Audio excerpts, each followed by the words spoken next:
Greetings, Exile! Are you tired of stacking auras like a glorified Christmas tree? Are you too broke to afford that sweet, enlightened support? Have you ever dreamed of a world where you're free from the tyranny of all these mandatory buffs? Well, do I have the class for you? Meet Behemoth, a guy so committed to never casting spells that he thinks anyone who does is a certified loser. His words, not mine.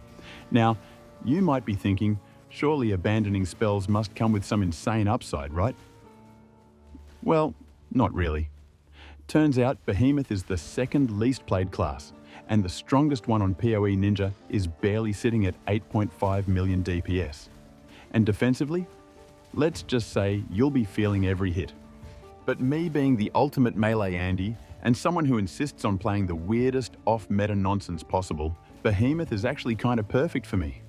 So naturally, I've cooked up a build to squeeze every last drop of value out of the minimal advantages we have left. But before we get into that, let's take a good look at the Behemoth Ascendancy. Starting with Rampager, this is the mandatory node for every Behemoth. You literally cannot play the class without it, unless you enjoy staring at a grayed out Ascendancy panel, wondering where it all went wrong. The first thing it gives you is 10% increased character size, meaning you get to strut around like a bigger man among all those spell-slinging losers. Again, his words, not mine. And yes, this stacks with Gruthgal's pelt and other sources of increased size, so you and your fellow behemoths can tower over everyone else like a gang of absolute units, even in town. But here's the fun part. The second line of this node simply states, your spells are disabled. That's right. No auras, no heralds, no banners, no curses, no marks, no cast when damage taken setups either. If you even think about spells, Behemoth snaps them out from existence. If only this line didn't exist, Behemoth would be a goated ascendancy. But it does. So here we are. And what do you get for throwing all your spells in the trash? Rampage stacks on melee hit. Rampage does a bunch of different things at various stack levels, but the main takeaway is that for every 20 stacks, you get 2% increased damage and 1% movement speed, capping out at 1,000 stacks. So at max stacks, you get 100% increased damage and 50% increased movement speed, which is nice, I guess. But considering what you gave up, it's like trading a mansion for a really fast bicycle. Next up, we have Dire Ramparts, the Ascendancy node that basically turns you into a walking, talking brick wall. This Ascendancy grants Fortify on any melee hit, even if you're just out here slapping things with your bare hands. It's the same as the Fortify Mastery, except without the downside of getting less Fortify because Behemoth doesn't believe in downsides, except, snapping out all your spells from existence. But that's not all. It also gives 0.2% life regeneration per second per Fortify stack, which is the same as the Steadfast Fortify node and even stacks with it. So if you've got 50 Fortify stacks, you're casually regenerating 15% of your max life per second just from standing there looking tanky. Oh, and let's not forget, you're also taking 50% less damage from all hits while fortified. After that, we have Tireless Frenzy, the node that finally gives Behemoth some actual speed. Because, let's be honest, swinging a big stick is fun, but swinging it faster is even better. This Ascendancy grants +10 to maximum fortification, making you even tankier, but the real juice is the 1% increased attack speed per Fortify stack. If that sounds familiar, it's because it's the same effect found on Celestial Brace unique gloves. And yes, it stacks with them, meaning double the attack speed, double the fun. With 50 Fortify stacks, you're looking at 100% increased attack speed, basically turning you into a one-man blender. Lastly, we have Sheer Fury, the node that basically says, why build up rage slowly when you can just skip to the good part?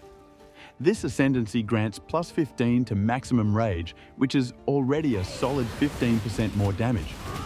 But the real kicker is that whenever you gain rage, you have a 15% chance to instantly max it out.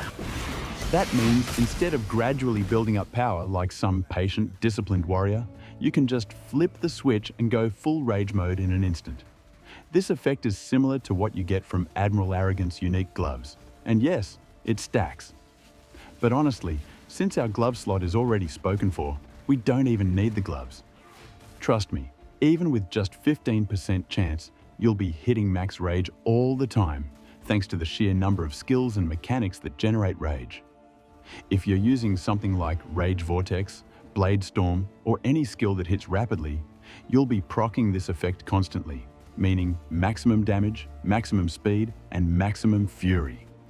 Now, since we've got insane life regeneration, ridiculous attack speed, and a mountain of Fortify stacks, I figured, why not go all in on trauma stacking?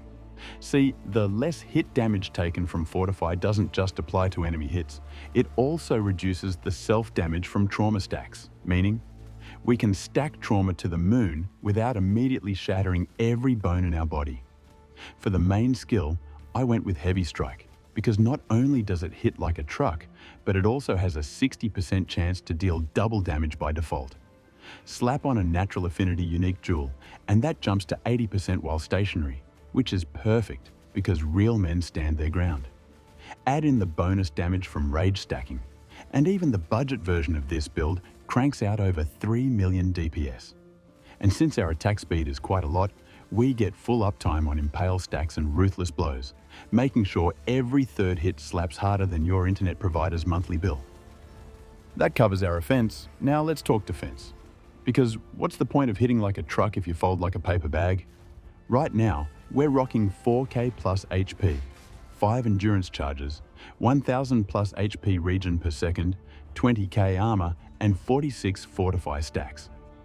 On top of that, thanks to a combination of Fortify and Duration Masteries, we get 100% reduced ailment duration on us while fortified. So say goodbye to annoying shocks, freezes, and ignites. Now, I know some of you might be worried about elemental ground effects like chilled ground and shocked ground. Don't worry, I've got that covered too. For chilled ground, we just craft a cannot be chilled movement speed mod on our boots. For shocked ground, we take Soul of Garakan from the Pantheon and pair it with an Eldritch helmet implicit that reduces shock effect. But right now, the build is far from where I want it to be. While I can comfortably clear tier 16 maps and even push through tier 17s with some effort, there's still a lot of room for upgrades. One of the main things I'm working on is crafting new body armor with the Onslaught mod, which would let me swap out Perseverance Belt for Bear's Girdle and gain plus 10 to maximum rage. Since I'm already stacking so much rage, I also plan to convert all of it into attack speed by using a Forbidden Flesh and Flame combo to grab Crave the Slaughter from Berserker. It's not just the body armor though. I'm also planning to craft new boots, a helmet, and rings to push the build even further. The amulet is another big change I'm looking at, swapping to Strangle Gasp so I can anoint multiple key nodes and completely revamp my skill tree, freeing up a ton of points.